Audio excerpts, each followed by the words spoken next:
जय श्री राम, हर हर महादेव। एक बार श्री नारद मुनि ने सोचा, पृथ्वी लोक पर श्री हरि नारायण बाल गोविंद के रूप में प्रकट हुए तो क्यों न चलकर उनका दर्शन किया जाए।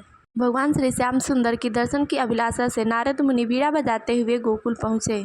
वहाँ वे नंद जी के गृह में श्री हरि विष्णु जी के बाल स्वरूप श्री हरि गोविंद जी के बाल स्वरूप में दर्शन किए। श्याम सुंदर सोने के पलंग पर जिसपे सफ़ेद रंग के चादर बिछे हुए थे सो रहे थे तथा आसपास गोप बालिकाएं उन्हें प्रेम से उनकी ओर निहार रही थीं।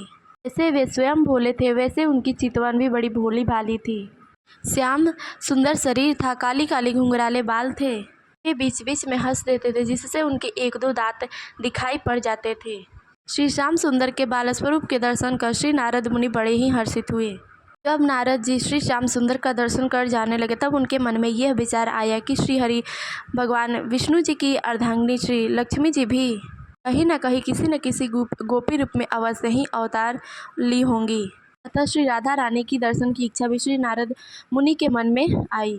विचार कर नारद मुनि हर एक ब्रजवासियों से पूछते तथा ब्रजवासी उनको अतिथि जानकर उनका अतिथि सत्कार किया करते थे।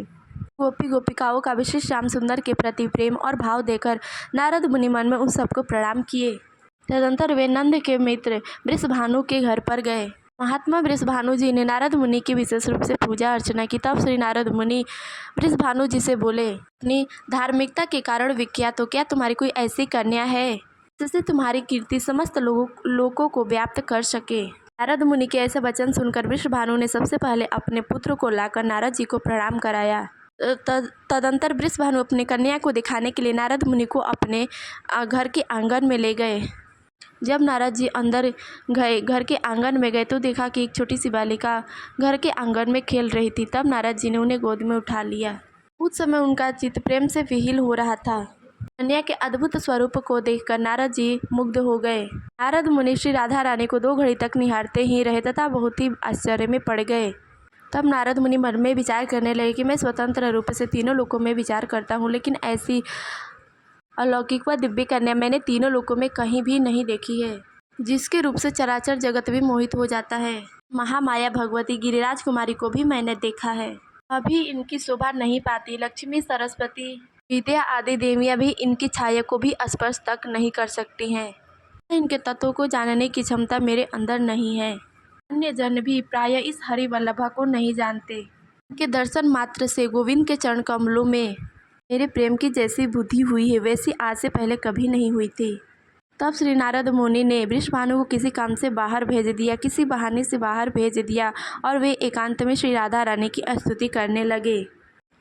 स्तुति करने के बाद नारद मुनि आंखों में अश्रु भरते हुए बोले, हे श्री हरि वल्लभे, मैं आपके इस पूजनीय दिव्य स्वरूप को देखना चाहता हूँ, जिससे श्री श्याम सुंदर मुग्ध हो जाएंगे।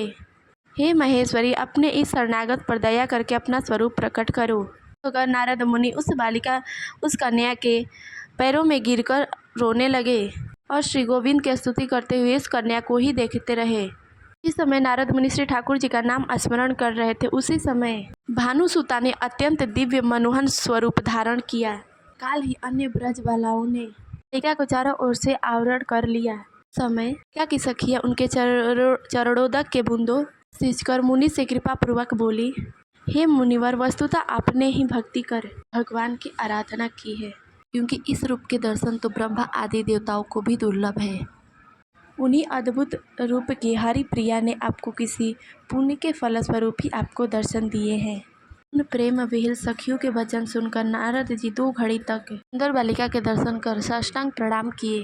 इसके बाद वृषभानु को बुलाकर कहा, हे वृषभानु, तुम्हारी पुत्री का प्रभाव बहुत बड़ा है, देवता भी इनका महत्व नहीं जान सकते।